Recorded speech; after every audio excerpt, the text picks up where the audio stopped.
Saint-Esprit n'est pas contrôlable. On ne peut pas le contrôler.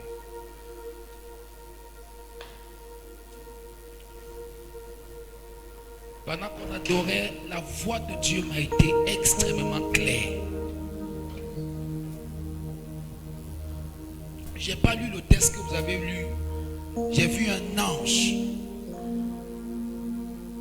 Et quand j'ai vu cet ange, j'ai entendu une voix qui est sortie de sa bouche. Es-tu prêt à tout perdre pour moi? C'est ça que j'ai commencé à crier.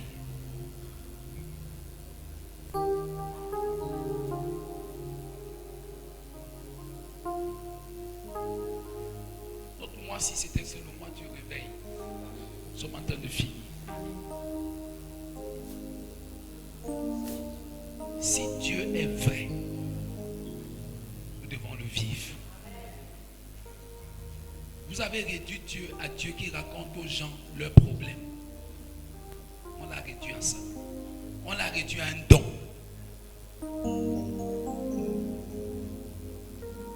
John Wesley a prêché plus de 33 000 messages. Et chaque jour, il allait de 4h30 à 8h à cheval.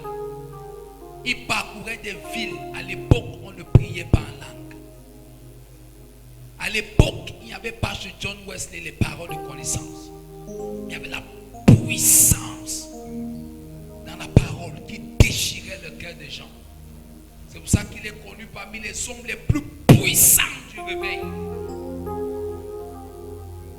Au point où jusqu'aujourd'hui, on a près de 160 ans après sa mort. Là où il a vécu, il a donné un décret jusqu'à Jésus revienne. Personne ne va consommer l'alcool dans la zone. Quand j'arrive là-bas, si tu tentes de boire, tu as des problèmes dans ton corps. Les gens tombent malades. Pour te montrer qu'il y a des gens, Dieu peut t'amener à une dimension où tu deviens un hôtel vivant d'éternité en éternité jusqu'à y revienne. Est-ce que je parle à quelqu'un?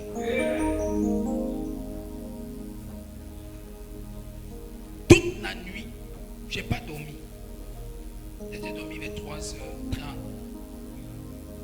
J'étais en train de préparer la parole de Dieu. C'est comme si je n'avais jamais lu ma Bible. Ça que tu regardes ce matin, il y a quelque chose d'étrange. Ce n'est pas normal. Comme si je n'avais jamais lu ma Bible. À chaque endroit, je pleurais quand j'étais en train de lire. Je dis, mais Seigneur, c'est pas possible. C'est pas possible. C'est pas possible. À ton voisin, c'est pas possible. Je disais à Dieu, Seigneur, on t'a réduit à quoi? À l'époque de mon père, il n'y avait pas de spectacle. Il n'y avait pas de spectacle. Il n'y avait pas. Mais il faut le voir, la puissance de Dieu. Comme je prêchais, ceux qui étaient ce matin à l'école de fondement. Il fallait voir comment les gens aimaient le Seigneur. Il fallait voir comment les gens pouvaient mourir. J'ai dit, si on disait à quelqu'un ne part pas à l'église, il meurt. Il préfère la mort que de ne pas aller. Je me rappelle, il y a eu une persécution atroce. J'étais en congé à Oyak. À Oyak, Dieu m'est témoin. Le monsieur qui avait donné le terrain à l'église, à la vraie église, son fils est mort. Son premier fils avait 18 ans. C'était son unique enfant. La famille a monté tout le quartier contre l'église. Vous m'écoutez très bien. Dieu m'est témoin. J'ai vu ça de mes yeux. J'étais en congé chez une soeur. Une soeur amie à notre famille, à mon papa. Les gens se mettaient avec les goudins et les machettes pour attendre les chrétiens quand ils vont sortir de l'église. Nous sommes à l'église était en étage. On visait les cailloux en haut. Je me rappelle, un monsieur était sorti du quartier avec la hache pour frapper sur le pasteur. de grâce qu'il y avait un frère à l'église qui avait vraiment été un ancien champion en arts martiaux. C'est lui qui est monté très haut avec le pied pour stopper la main du monsieur. Mais le dimanche qui suit, tu vois les frères toujours venir à l'église, même s'ils cachent leur Bible. Ils viennent pour qu'on ne les remarque pas. Ils marchent doucement. Tu dis, mais c'est pas possible. C'est pas possible. Je ne sais pas si vous entendez ce que je dis. C'est pas possible. Si ça revenait aujourd'hui. On poursuit après l'église. C'était frère. Chacun ouvre la porte. Il guette. S'il n'y a personne. Dès qu'il sort, là déjà ses chaussures en main. Ou fuit. Il dit, le Seigneur est vivant. Je suis sur son autel. Il poursuivait même les chrétiens dans les maisons. La foi des gens n'était pas ébranlée. Oui, d'accord. Que Dieu nous aide. Baisse la tête, prie avant qu'on ne partage la parole. On va être bref. Ceux du troisième qui vont supporter, il y a eu une présence qu'on ne peut pas expliquer dans tous nos services. Ils vont attendre. Ils vont supporter. On ne stoppe pas le Saint-Esprit. Même s'il rentre, je peux faire. Pourvu que ce que Dieu a voulu faire soit fait. Un seul Philippe a embrasé la Samarie.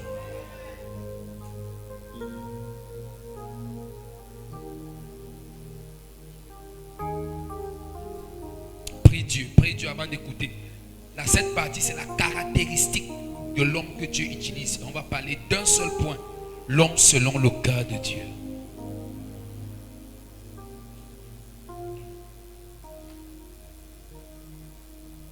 Je me livre à toi, Seigneur.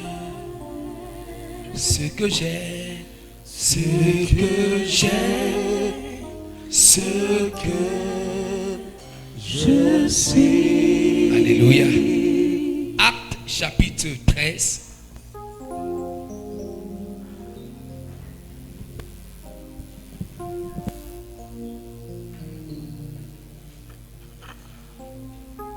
Waouh. Qui est béni ce dimanche, pour ne pas dire ce matin. Vous allez voir, l'Esprit de Dieu est là. Est-ce que tu es prêt à tout perdre? Est-ce que tu es prêt à tout perdre? Est-ce que tu es prêt à revoir ta vie spirituelle? À revoir ta marche avec le Seigneur? Dis, Seigneur, cette fois-ci, c'est toi que je cherche. Avez-vous vu un jour, papa, Zach Tane Foumoum dans le spectacle? Amen. Avez-vous vu un jour? Regarde l'impact au Cameroun. Les Nigérians le pleurent comme un enfant.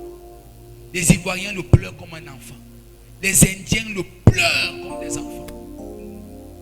Il a la plus grande église de la Colombie, un Camerounais. Passion pour Dieu. A heart burning for God. Pas de chaussures aux pieds. Amen. Mais des milliers d'âmes gagnées. L'homme que Dieu utilise. Partie 2. Deuxième service. Acte 16. Acte 13, 22, 6. Oui, disons.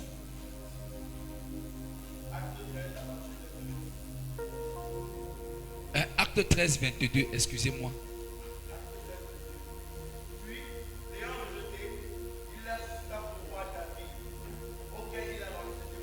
Oui. Oui. J'ai trouvé David, fils de homme selon qui accomplira. Que Dieu bénisse sa parole. Assieds-toi. Nous parlons quelles sont les caractéristiques de l'homme que Dieu utilise. Nous ne parlons qu'une seule caractéristique, l'homme selon le cœur de Dieu. Rapidement, disons ceci. L'homme selon le cœur de Dieu. L'homme selon le cœur de Dieu.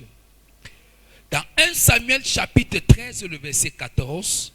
1 Samuel chapitre 13, le verset 14, il est écrit 1 Samuel chapitre 13, le verset 14. 1 Samuel 13, 14. Oui. Et maintenant, ton règne ne durera point. Oui. L'Éternel s'est choisi un homme selon son cœur. Oui.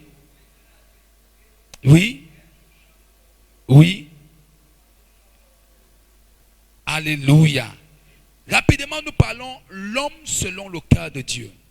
Comment Dieu appellerait-il ou désignerait-il David en l'homme selon son cœur? Alors que nous connaissons qui est David, nous le connaissons comme quelqu'un qui, alors que Dieu savait, Dieu sait tout à l'avance. Comment Dieu qui sait tout à l'avance peut appeler David l'homme selon son cœur, alors que cet homme commettrait de nombreux péchés dans sa vie? Et il va mettre pour couvrir l'adultère qu'il aurait commis, il va commettre un meurtre pour couvrir son adultère. 2 Samuel chapitre 11, le verset 4, que vous pouvez lire à la maison, 17, le verset 14 à 17. David a même été incité par Satan à dénombrer Israël. Et il l'a fait en connaissance de cause, parce que Joab le lui avait averti. Et ça a énervé Dieu. Dieu a frappé le peuple. Mais comment, malgré tout ça, ma question, malgré tout cela, Dieu l'appelle l'homme selon mon cœur? Un meurtrier, un adultère qui arrache les femmes des gens. Il passe ici, il voit Abigail, il prend. Il passe par là, il voit Bécheba, il prend. Il tue son mari. Dieu l'appelle l'homme selon mon cœur. Waouh! Donc la première caractéristique d'un homme que Dieu utilise, c'est que cet homme est un homme d'après le cœur de Dieu. C'est un homme selon le cœur de Dieu. Nous allons expliquer. Quel était donc le secret de David? Petit A. Qu'est-ce qui a fait de David l'homme selon le cœur de Dieu? Pourquoi Dieu l'appelle-t-il l'homme selon mon cœur? Un, petit A, c'était un homme de confession et de repentance. David était un homme de confession et de repentance. Confronté à ses péchés, il ne tardait pas à les reconnaître et à les confesser. Chaque fois que David était confronté à ses péchés, il ne tardait pas de les reconnaître et de les confesser. C'est pour ça que Dieu avait déjà vu ce cœur à l'avance. Un cœur brisé, un cœur contrit, un cœur ouvert. Tu n'es pas l'homme selon le cœur de Dieu parce que tu ne pêches pas. Mais tu es l'homme selon le cœur de Dieu parce qu'il trouve plaisir en ton âme.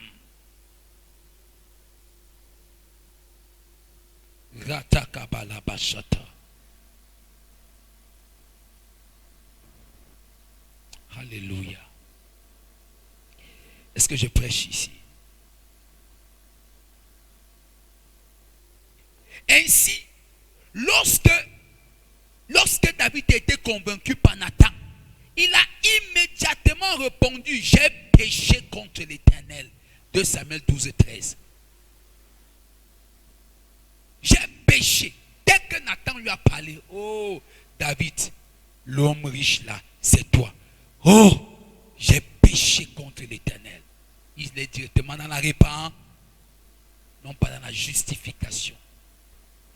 David n'a jamais cherché à couvrir une faute sur laquelle l'Éternel lui a reproché. Il n'a jamais reçu un message de Dieu. On ensemble, il a discuté avec le message. Dès que Nathan lui explique que vraiment l'homme qui a fait c'est méchant, tu vois, voilà le cœur d'un homme qui craint Dieu. Mais il ne sait pas que l'exemple qu'on donne là, c'est pour stupéfier, c'est comme illustration à son péché. Dès qu'on dit c'est toi, Seigneur, me voici. j'ai péché contre toi. J'ai péché contre toi. Amen, amen. Et le psaume 51, qui est sa confession, nous montre vraiment qui est David. Le psaume 51 dénote aussi un cœur brisé. C'est un homme au cœur brisé. Le cœur de David. Il dit que je suis, il dit à Dieu qu'il a un cœur brisé. Il est meurtri à l'intérieur de lui. Parce qu'il reconnaît ce qu'il a fait. Combien de nous sommes capables? Combien même quand les conséquences suivent nos fautes, les conséquences suivent ce que nous faisons de mal, nous persistons dans le mal. Dieu ne peut pas utiliser un pareil cœur.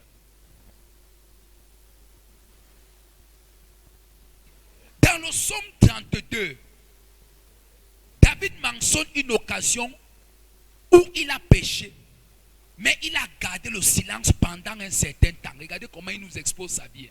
Il a péché, mais il dit que je suis resté silencieux face à mon péché pendant un certain temps. Mais quand, oh, j'aime la parole de Dieu. Mais quand la conviction du péché a pesé dans sa conscience, il a commencé à se sentir mal à l'aise.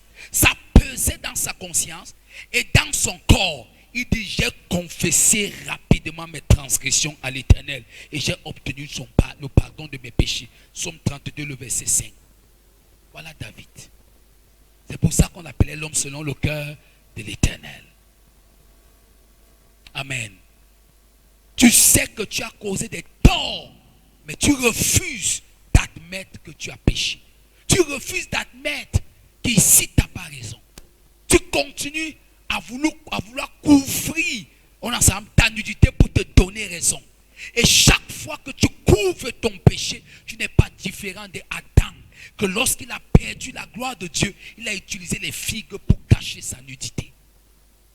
Les figues qu'Adam a utilisées pour cacher sa nudité étaient le symbole de la justification. Chaque fois que tu cherches à te justifier, chaque fois que tu cherches à prouver que tu as raison. Non, un ne peut pas me parler comme ça. Non, c'est pour ça que je me suis fâché. J'ai agi comme ça. Et tu agis comme ça, bien-aimé. Tu as pris la machette, bien-aimé. Alléluia. L'homme selon le cœur de Dieu.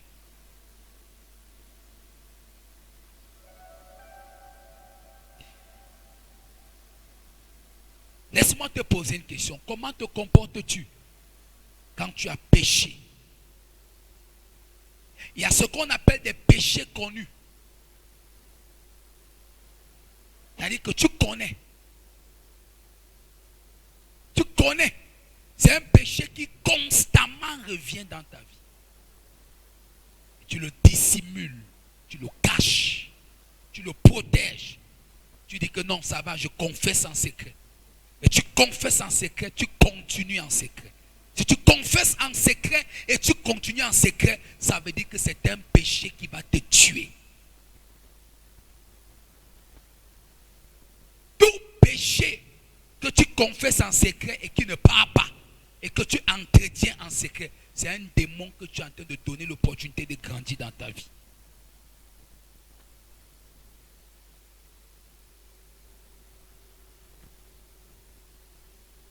C'est un démon que tu nourris. Et demain, ce démon va t'avaler.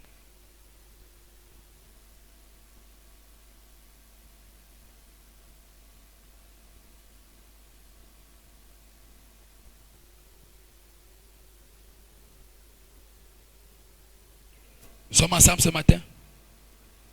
Je prêche ce matin.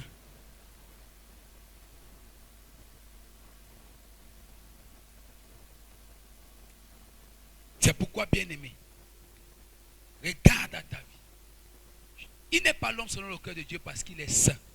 Il est l'homme selon le cœur de Dieu parce qu'il sait ouvrir son cœur à Dieu. Il ne laisse pas son cœur une nuit dormir avec le mal. Si que David arrivait à 12 heures, n'avait pas confessé son péché. À 15 heures, il était déjà malade. Malade, troublé. Certaines personnes, tu es prêt à causer des torts à tout le monde, mais ne jamais avouer ton péché.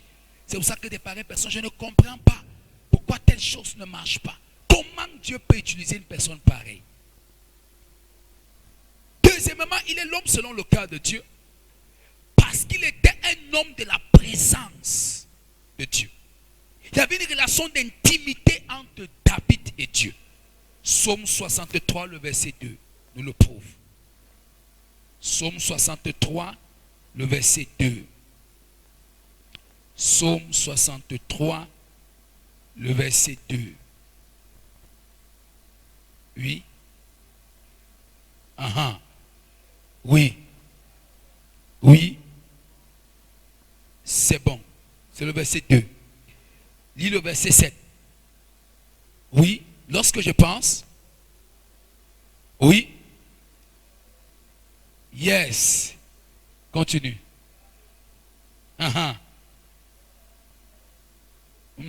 Mon âme. Alléluia. Ta droite me soutient. La proximité entre David et Dieu était fondée sur un désir profond Amen. Pour David, d'être aussi près que possible de son père d'amour. David avait un désir profond d'être aussi près de son père d'amour, qui était Dieu. C'est pour ça qu'il était l'homme selon le cœur de Dieu. Comment un homme pareil pouvait garder un péché? Jamais. Parce que chaque fois qu'il va dans son lieu d'intimité avec Dieu, il va commencer par quoi? Un adorateur comme David. Il va commencer quoi? Amen. Quand il va dire à Dieu, Evenu Shalom, il va chanter comment? Comment est-ce qu'il va chanter si son cœur n'est pas d'abord où? Donc, en fait, quelqu'un qui garde des péchés ou les dissimule, amen, ce n'est pas un adorateur. Un vrai adorateur ne peut pas dissimuler un péché. C'est pour ça qu'il dit qu'ils vont m'adorer en esprit et en vérité. En esprit, par l'esprit, en vérité, parce que la vérité sera au fond de leur cœur. Est-ce que j'aide quelqu'un dans cette salle? Waouh! Je prie pour toi que tu saisisses ces choses. Amen, amen, amen. Gloire à Jésus. Est-ce qu'on est connecté ce matin? Kabalakata. Tu es connecté? Tu es connecté? Dis un amen qui a le Saint-Esprit. Un très bon amen. C'est ça. On voit ça dans le psaume 42, le verset 2. Psaume 42 courant. Psaume 42, le verset 2, il dit, comme une biche soupire auprès d'un courant d'eau, ainsi mon âme soupire. Ça veut dire que chaque jour, un cœur qui soupire chaque jour, dis-moi, il peut garder quel péché? Jamais. Un cœur qui a soif de Dieu ne peut pas dissimuler le mensonge. Parce qu'il sait que ça va le disqualifier. Il ne peut pas dissimuler, on ensemble, tout ce qui est destructif à sa vie spirituelle. Jalousie, rancune, haine, rébellion. Il ne peut pas dissimuler ça parce que ça va le disqualifier.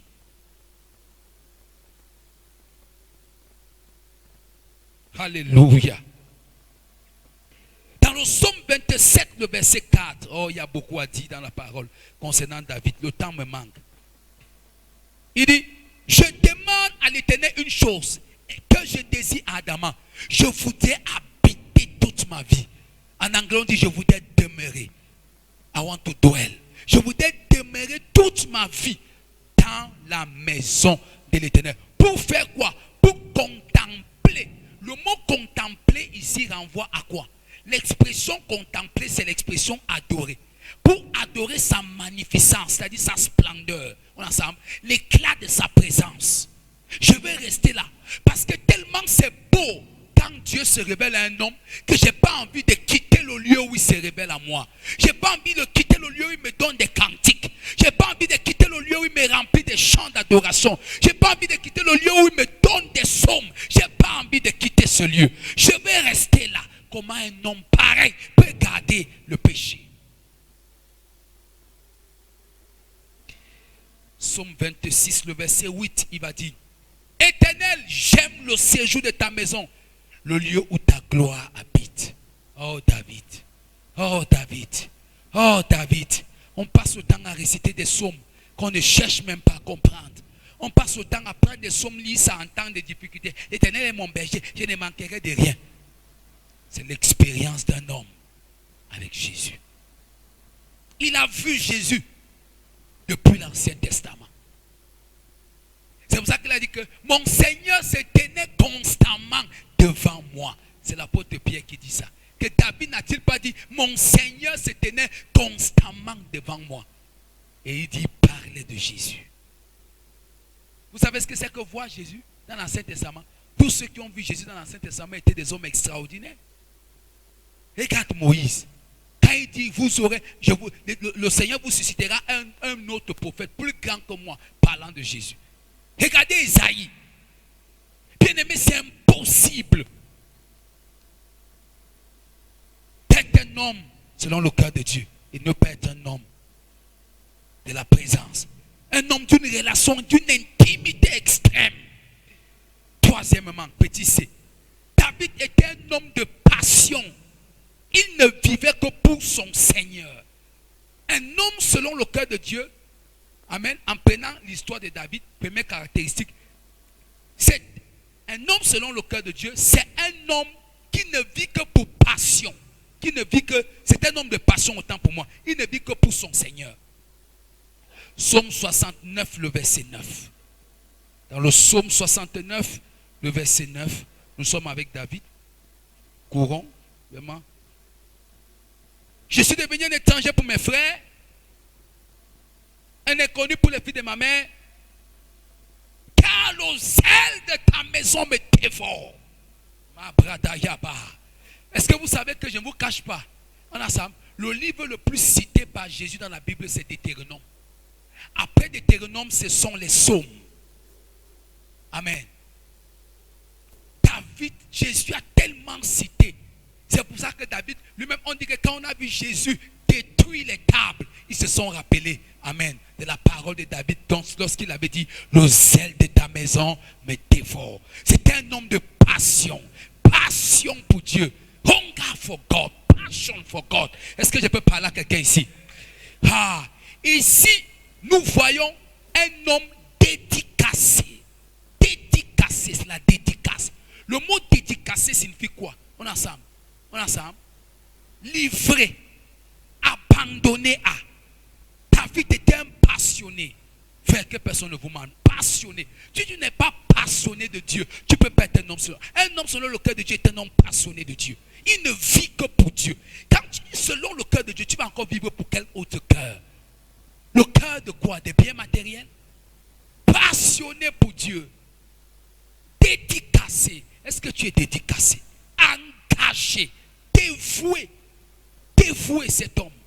J'expliquais ce matin en disant à l'école de maturité, regardez, à l'école de fondement, regardez-moi David. Il a des batailles partout. De tous bords, David a des batailles. De tous bords, David est environné de la guerre. Nous sommes ensemble. Mais ça ne l'empêche pas d'être l'homme selon le cœur de Dieu. D'être toujours passionné de Dieu. D'être toujours présent devant le Seigneur. Alléluia. Est-ce que je parle à quelqu'un ce matin? Est-ce que j'enseigne quelqu'un ce matin? Ratakabaya labada. C'est ça. Engagé.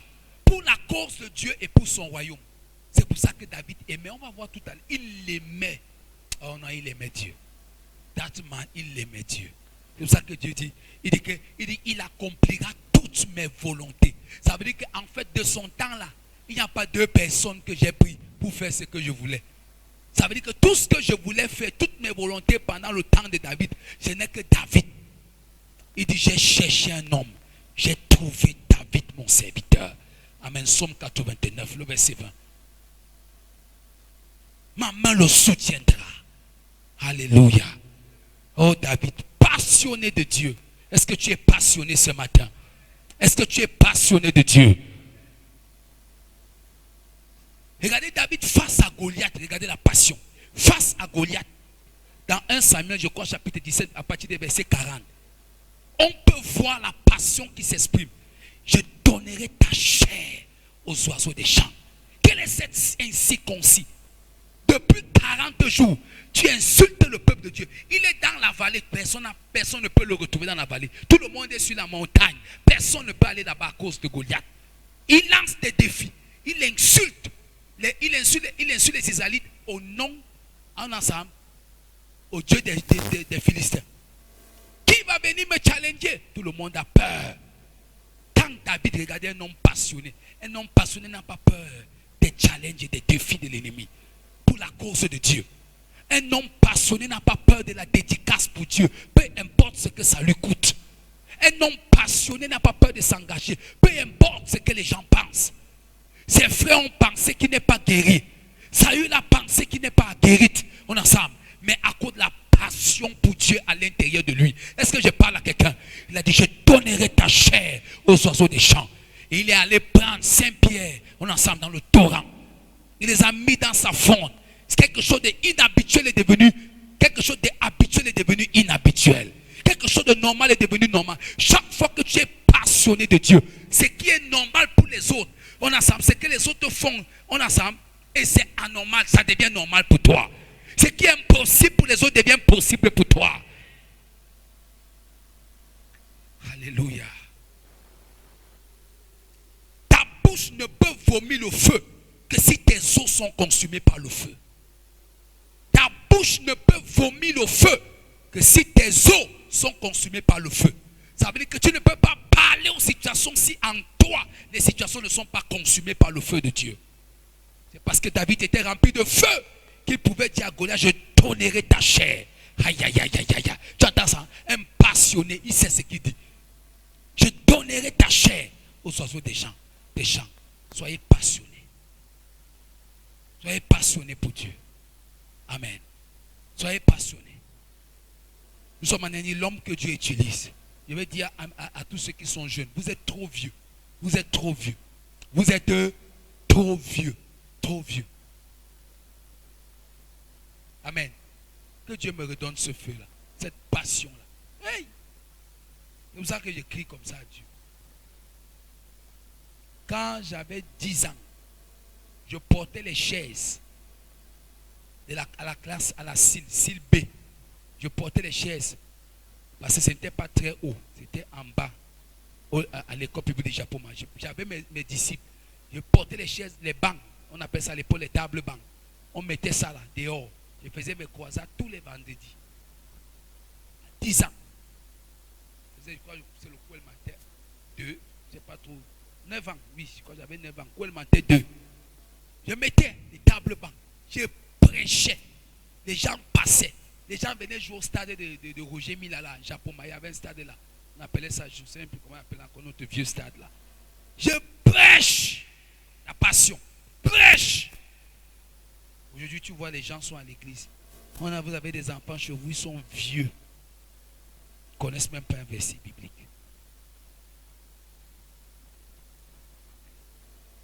Tu vas dire qu'aux situations.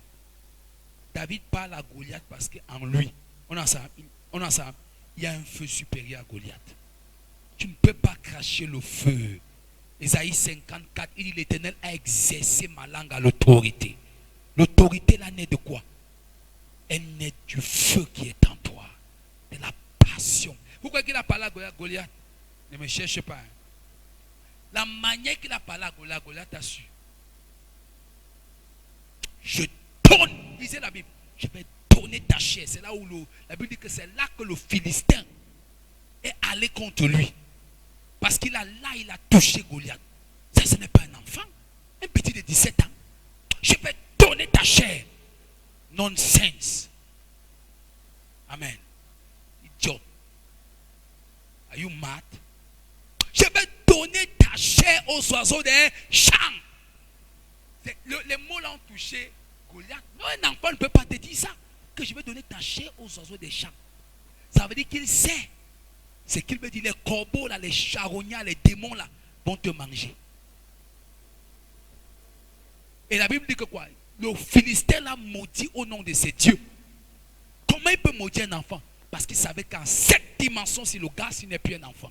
Je vais te dire la vérité, Goliath n'est pas un homme. Goliath est une entité spirituelle.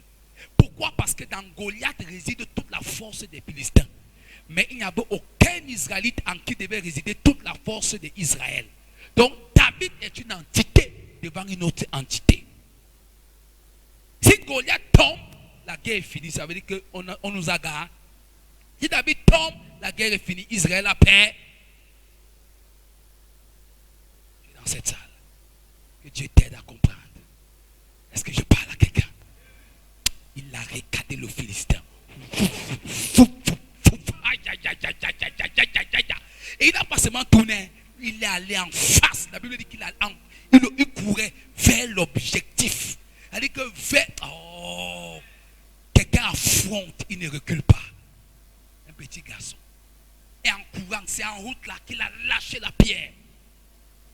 C'est à ton voisin, power. La passion. Est-ce que tu es passionné pour Dieu? Laisse-moi aller vite pour finir. Il ne supporte pas de voir la cause du royaume de Dieu. Il ne supporte pas que le peuple de Dieu soit insulté. C'est pour ça que quand quelqu'un est passionné pour Dieu, on insulte l'église, il entend. Il est assis là. Non, il n'a pas le feu en lui.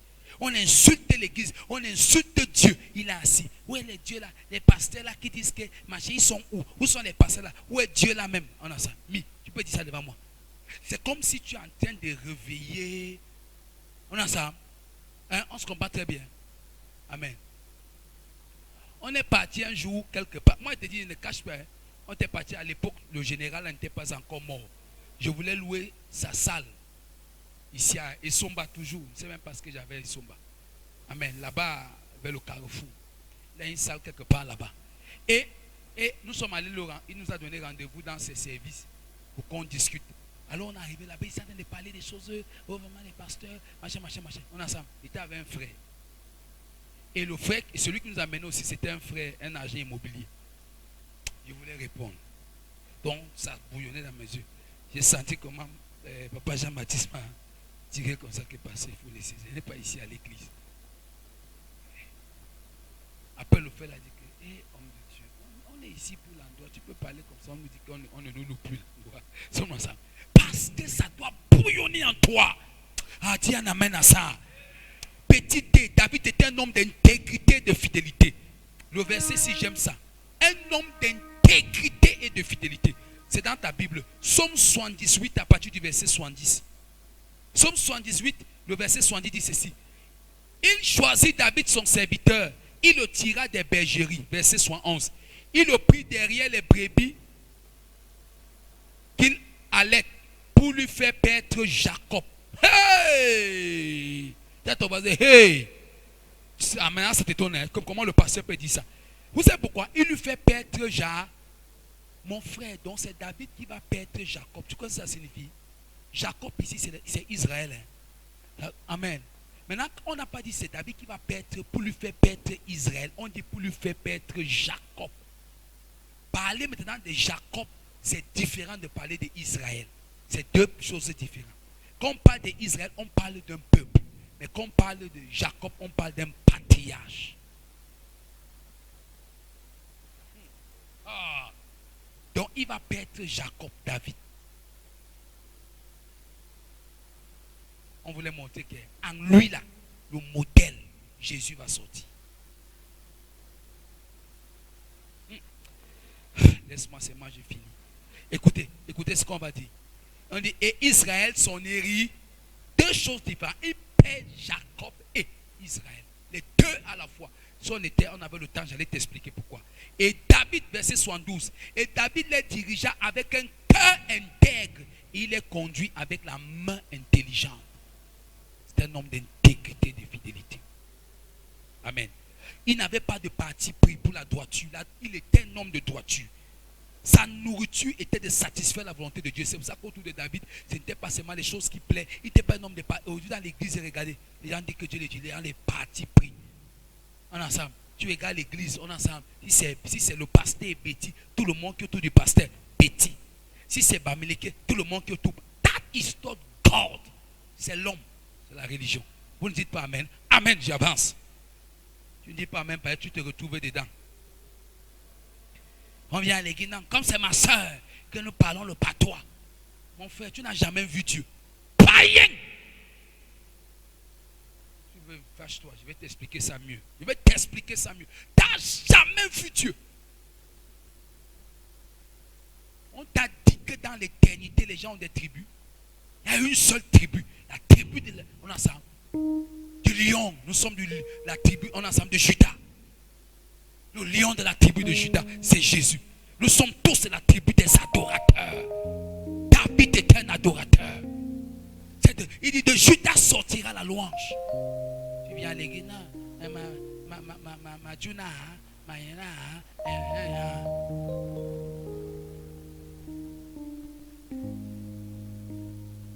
Attendez qu'il n'y ait pas en bas ça. En bas, Mileki. Continuez.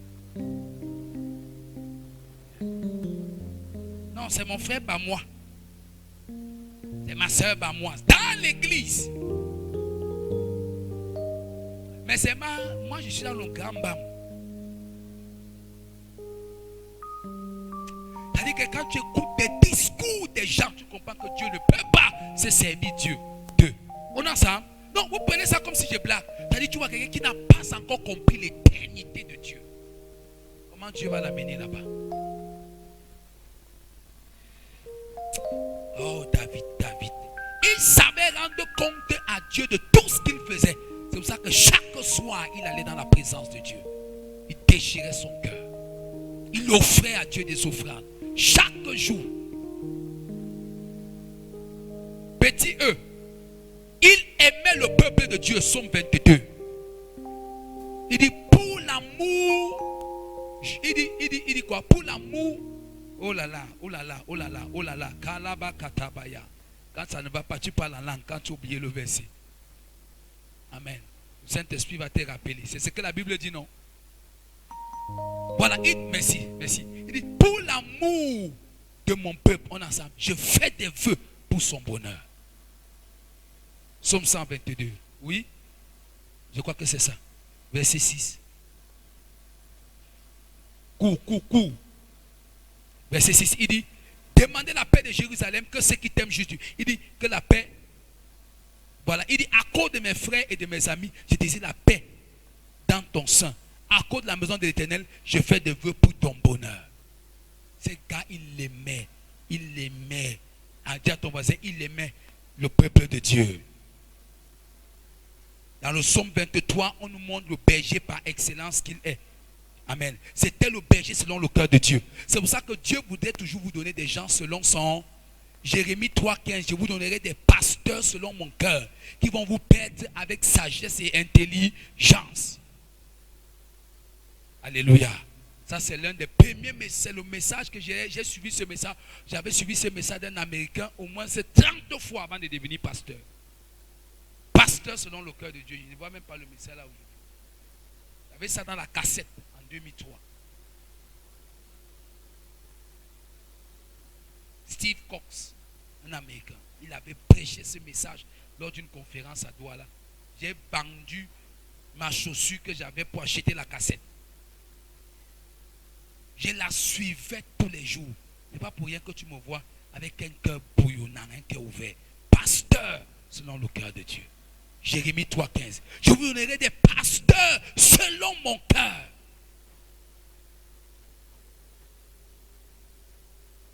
Acclame pour quelqu'un qui est sur le soleil au nom de Jésus. Ça veut dire que David ne cherchait pas à plaire aux hommes, mais il cherchait à plaire à Dieu. On ensemble. C'est ça. Parce que regarde, David a compris que si je plais à Dieu, on ensemble, tout le plaisir de Dieu pour son peuple sera manifeste. Mais si je cherche à plaire au peuple, qu'est-ce qui se passe? Amen. Le même peuple va me vomir comme Saül. Beaucoup de vous cherchez les pasteurs. Amen, ensemble. Un pasteur qui il aime ça, il plaît aux fidèles. Alléluia. Non, j'aime mon pasteur. Amen. Amen. Tu dis que, alléluia. Non, maintenant personne ne dit amen. J'aime mon pasteur. Mon pasteur, il est bien. Mon pasteur, il est bien parce que le pasteur là, quand il te voit dans la fornication, il ne te dit rien. Il te voit, tu passes. Il te dit même que comment va ton chéri alors qu'il sait que tu avais un concubin à la maison. Vous n'êtes pas marié. Le pasteur te dit comment va ton chéri. Nonsense. Ça veut dire que le pasteur t'encourage à ça. Tu sors avec un homme. Comment va ton petit ami?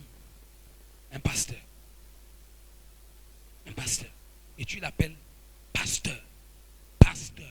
Il est pasteur des chèvres, des moutons et des bœufs, ou il est pasteur du peuple de Dieu.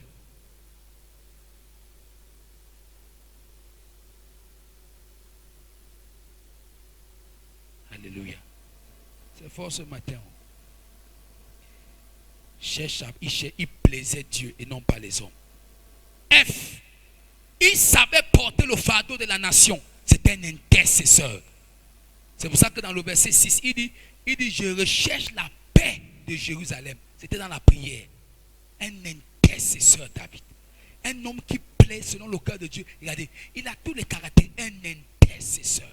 Tu l'entendais, on a lu tout à l'heure le psaume 26. Il dit jour et nuit, il est dans la présence de Dieu. Jour et nuit. Est-ce que j'ai prêché quelqu'un ici? Tu es béni ici. Il savait porter le fardeau. Petit G, il savait être un adorateur. Là, je saute. David était un adorateur. Je n'ai pas besoin de t'enseigner ça, tu le sais. H, et le dernier. David savait rendre grâce à Dieu. Ouh, voilà alors la clé. Il savait rendre grâce ici, hein, c'est autre chose. Il s'est dit merci à Dieu. C'est pour ça que dans 1 Chronique, finissons, que je sois pardonné. D'abord, c'est le premier culte qui a tout bouleversé. Disons amen à ça. Dans 1 Chronique 29, David vient rendre compte, il vient faire le bilan de tout son royaume. On est ensemble. En disant à Dieu, tu m'as donné, qu'est-ce que j'ai que je ne viens pas de toi. Je viens te rendre grâce à, même mon peuple, je te donne. Il dit au peuple, faites comme moi. Ce que vous avez, rassemblons ça, bâtissons le temple. Il savait rendre grâce à Dieu. Tu sais rendre grâce à Dieu. Pour toi, c'est que tu ne... Amen, sommes ensemble. Voilà quelqu'un qui sait rendre grâce à Dieu. Pour toi, tu ne rends grâce à Dieu que quand Dieu t'a donné. Même quand il t'a donné hier, il ne t'a pas donné aujourd'hui, tu es fâché. Tu es à l'église, on adore, tu es triste. Amen. Sommes ensemble. Il faut que c'est une personne que Dieu a délivré son pied de la mort, qui danse avec le pied. Toi, tu as les deux pieds. Tu es assis. Tu es assis. Et rien que Dieu a délivré, la personne connaît que non, Seigneur, je sais d'où je suis parti. Danse avec sa béquille. Toi, tu es assis. Tu dis que tu es reconnaissant à Dieu. Ton cas est grave. Ton cas est grave. C'est pour ça que nous pleurons des bénédictions qui ne viennent pas dans nos vies. Parce que nous les avons déjà tuées dans l'œuf de l'ingratitude. Tu tues ta bénédiction dans l'œuf de l'ingratitude. Tu tues ta bénédiction dans l'œuf de l'ingratitude. Répands-toi ce matin. Le Seigneur te fera grâce. Voilà l'homme selon le cœur de Dieu qu'on allait rapidement donner quelques points. Un homme qui a tout fait pour plaire à Dieu. Dieu l'a appelé homme selon mon cœur avant même que Dieu ne le mette au trône. Dieu l'avait déjà vu. Mais Dieu l'avait vu où? En brousse. Pendant que tu es encore caché. Pendant que tu n'es pas encore marié. Pendant que tu n'as pas encore d'argent. Est-ce que Dieu peut témoigner de ton cœur? Pendant que tu n'as pas encore de position. Est-ce que Dieu peut témoigner de ton cœur? Mais voilà quelqu'un qui n'est pas encore élevé. Il n'a encore rien. Il a encore un clochard, un broussard. Mais Dieu a déjà témoigné de son cœur. Certaines personnes, la raison pour laquelle ils n'ont jamais vu le trône, on est ensemble, c'est parce qu'ils n'ont jamais été vrais auparavant. Que Dieu te bénisse. Qu'il t'aide ce matin.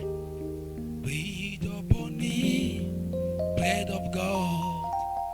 Breathe upon me.